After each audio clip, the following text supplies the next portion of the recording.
అందరికీ నమస్కారం. ముందుగా గత 10 ఏళ్లుగా భూమి ఫౌండేషన్లో మరియు తెలుగుదేశం పార్టీలో ఒక సొంత అక్కలాగా చెల్లిలాగా నన్ను సపోర్ట్ చేస్తూ ముందుకు నడిపించిన ప్రతి అన్నకు తమ్ముడికి రక్షాబంధన్ శుభాకాంక్షలు. నాకు సొంత అన్న తమ్ముళ్ళు లేనప్పటికీ భూమి ఫౌండేషన్ ద్వారా మరియు తెలుగుదేశం పార్టీ ద్వారా 2 తెలుగు రాష్ట్రాల్లో కొన్ని వేల మంది అన్న తమ్ముళ్ళు నాకు ఈరోజు ఉన్నారు అని చెప్పుకోవడానికి చాలా గర్వంగా ఉంది.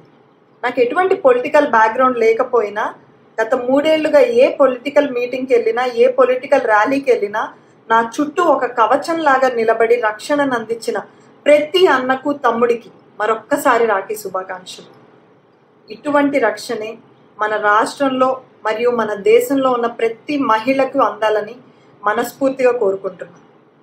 ప్రపంచంలోనే అన్నా చెల్లెళ్ళ అక్క తమ్ముళ్ళ బంధాన్ని సెలబ్రేట్ చేసుకునే ఏకైక దేశం భారతదేశం. కానీ ఇటీవల మన దేశంలో ఆడపడుచుల పైన మరియు ఆఖరికి పసి బిడ్డల పైన జరుగుతున్న కొన్ని హృదయ విదారక సంఘటనలు చూస్తే చాలా బాధేస్తుంది. కాబట్టి ఈ రాఖీకి నా అన్నలను తమ్ముళ్లను బాధ్యత గల ప్రతి పౌరుణ్ణి నేను కోరుకునేది ఒక్కటే, మీ చుట్టూ ఇబ్బందులకు గురవుతున్న ప్రతి మహిళకి ఒక సొంత అన్నలాగా తమ్ముడిలాగా నిలబడే బాధ్యత తీసుకోండి. మీ కళ్ళ ముందు ఏ మహిళకు అన్యాయం జరుగుతున్నా చూస్తూ ఉండద్దు. ధైర్యంగా ప్రశ్నించండి. అది స్కూల్ అయినా, కాలేజ్ అయినా, ఆఫీస్ అయినా, నడి రోడ్ అయినా. మనకెందుకులే అని పక్కకి వెళ్ళకండి. అక్కడున్నది మీ సొంత అక్కో చెల్లో అనుకొని ధైర్యంగా నిలబడండి, వారి కోసం పోరాడండి.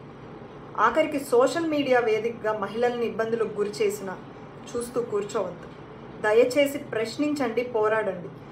ఈరోజు మన దేశంలో మహిళలు అనేక రకాల ఇబ్బందులకు గురవుతున్నారు.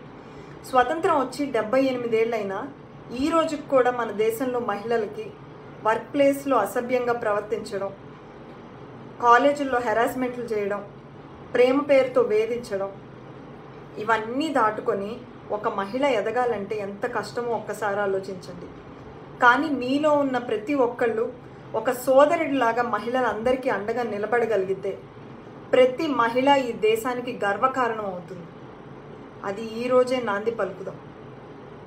ఎంతో గొప్ప సంస్కృతి సాంప్రదాయాలు ఉన్న మన దేశాన్ని మహిళలందరికీ ఒక సేఫెస్ట్ కంట్రీగా తీర్చిదిద్దడంలో భాగస్వాములు అవుదాం. ఆడపడుచులందరినీ రక్షించుకుందాం. అది ఈ రాఖీతోనే సంకల్పం తీసుకోవాలని కోరుకుంటూ మరొక్కసారి రాఖీ శుభాకాంక్షలు.